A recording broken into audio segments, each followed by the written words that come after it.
Alright, what's up guys? In this video we're going to pick up with some calculus here, and we're going to do some more trigonometric integration. So this is going to be example number 1, because I haven't done one in a while. So we're going to evaluate the integral cosine cubed of x dx, basically. So this is a very easy one, obviously, and we'll do some more challenging ones as well in other videos. But let's just start with just a general one for our first example here tonight. So this would be just number 1.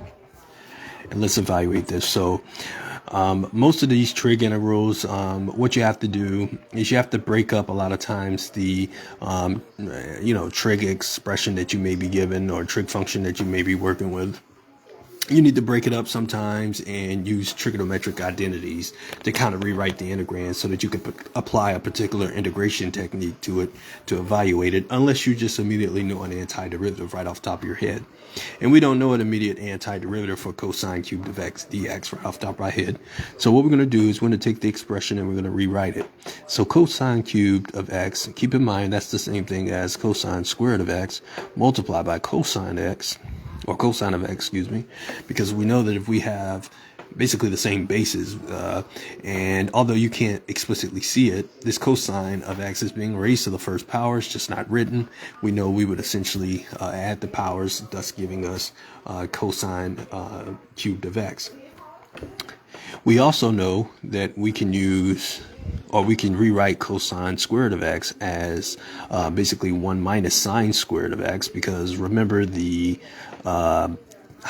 Pythagorean identity that sine squared of theta plus cosine squared of theta, or cosine squared theta, is equal to 1.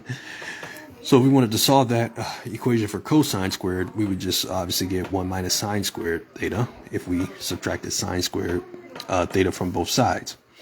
And so basically what we can do is rewrite the integral as cosine of x multiplied by 1 minus sine squared of x. And we can now integrate it with respect to x. So that's what makes trig integration hard, is not having those trigonometric identities memorized. It's going to be a really pain in the butt for you. So go back and memorize those as much as possible. You'll need those for trig integration. That's really what makes trig integration hard. Like I said, much of what you'll do to evaluate the integral, use substitution by parts, whatever needs to be used, is basically techniques that you'll know pretty well when you get to trig integration in Calc 2. It's just that not having those trig identities memorized is what gets students. Okay, so make sure you memorize those. So now we can do a simple u substitution, because we couldn't do that at the beginning. So what would be the appropriate selection for u?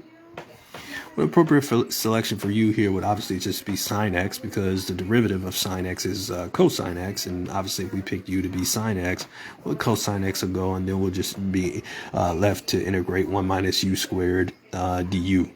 So let's pick u to be sine of x, and then du, and it will be cosine of x multiplied by dx, and that's 1 over cosine of x multiplied by du is equal to dx, because you have to solve the dx part.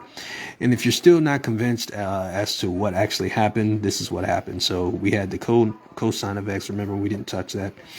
And then we replaced the sine with the u. Now remember, the sine is being squared, so it's actually u squared. And this is going to be 1 over cosine of x, all integrated with respect to u. And if you're not convinced as to what happened, that's what happened. And so now we just got the integral of 1 minus u squared, all integrated with respect to u.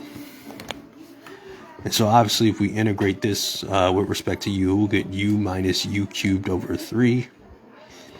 And to finish this integral up, all we really have to do is just put the u back in there. Remember, u was sine of x.